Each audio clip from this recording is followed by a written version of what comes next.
Assalamualaikum warahmatullahi wabarakatuh and good day everyone. I am Safa and Victor from Group 10. Our topic for today is promoting and preserving historical and cultural heritage. A. Protection and conservation of the national cultural heritage. An act that provides for the protection and conservation of the national cultural heritage as well as the strengthening of the National Commission for Culture and the Arts or NCCA is Republic Act number 10066. This act is known as the National Cultural Heritage Act of 2009. This act was approved on March 26, 2010 under the presidency of Gloria Macapagal Arroyo. This act has the following objectives. Number 1, protect, preserve, conserve, and promote the nation's cultural heritage, its property and histories, and the ethnicity of local communities. Number 2, establish and strengthen cultural institutions. And number 3, protect cultural workers and ensure this professional development and well-being. Local history.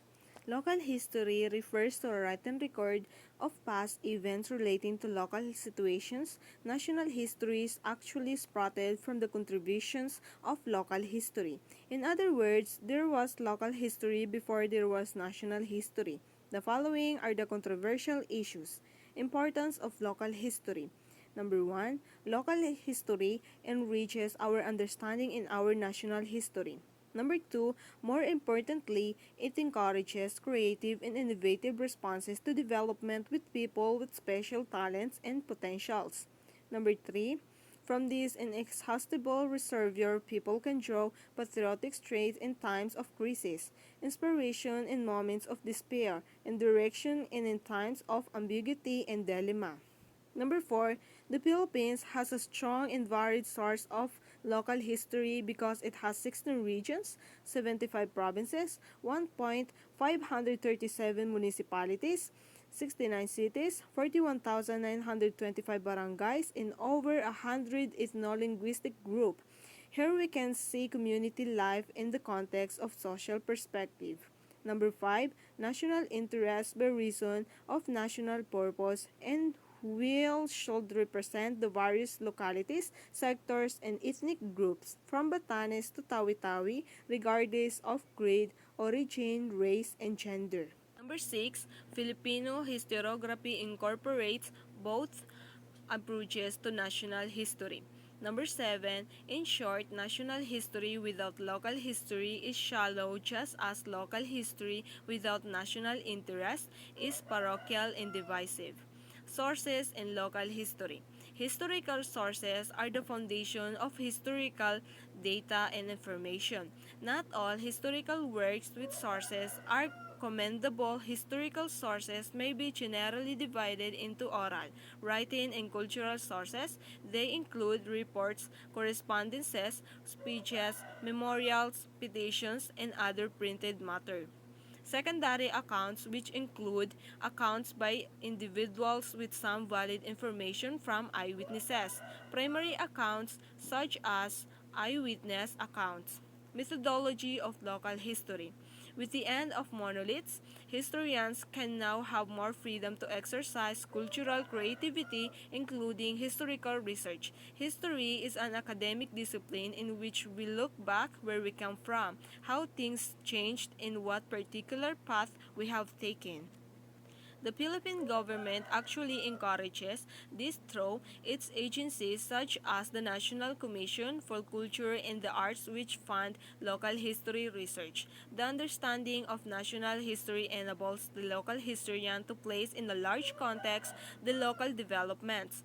He or she must have a good grasp of the national history of the Philippines. Examples are the nature of colonialism, the process of nation building and the building of anti-colonial sentiment. The history of a region or a province can be best researched by the people of the locality themselves. Prerequisites of local history research. A local historian must be familiar with the historical literature of his region. Primary sources are those eyewitness or contemporaneous sources or observed in a particular historical era. Secondary sources are based on the primary sources and carry greater weight and accuracy of facts. This helps you from duplicating earlier research. Sources of data, primary sources and secondary sources. Primary sources can be found in the UST archives, Archdiocesan Archives of Manila, and other ecclesiastical archives. For those who can read Spanish, may consult the following. Some topics are fairly common, such as the history of a barangay, town, or province. Selecting a research topic. Take notes carefully, especially of direct quotes. To ensure accuracy, use note cards or notes paper because papers of a uniform size is easier to carry, store, and organize. Do not alter data that you encounter just because it runs against what you believe is the correct information or your projected conclusions. Practical guidelines for data gathering. Take property care of primary materials such as old photographs, manuscripts, or maps. Organize your data into primary and secondary sources or according to major topics or chronologically. Always indicate the source of information, such as the title and date of a document. An outline for this section is necessary. Bibliography. This is the listing of sources including books that were used, which could be classified as primary or secondary, published or unpublished, oral or written, and notes or footnotes. These are required in academic research but may not be always applicable. Appendix and glossary. These are materials which could not be incorporated into the text but will add to the clarity and depth of your research. Shortcomings and ethical issues in local history writings. In many instances, local historians allow their personal biases to distort their work. Tendency of local historians to slant their narrative in favor of powerful families or portray a national personality. Plagiarism is an intellectual thief which discredits the author, and a plagiarized work has no values. Always cite in quotation marks every statement and praise the lifted verbatim from a source. Never plagiarize, always acknowledge and provide citation of your sources. Always tell your informants or sources that you are going to use their material. Do not conduct your research under false pretenses. Oral history is not a discipline history but a methodology of history in which first-hand historical events are recounted by the eyewitness through the intervention of a historian. The main technique of oral history is the interview. The technique goes as far back as ancient time, including that of Homer and Herodotus. Importance of oral history. Its importance to modern historiography. Though not suited for historical analysis, oral tradition can be used as traditional material. This comes in the form of epics, tales, genealogies, and legends. Oral tradition, this comes from collective consciousness of a people. Eyewitness account. Hearsay does not qualify as eyewitness account because the event was not witnessed by the narrator and remembered by the informant himself.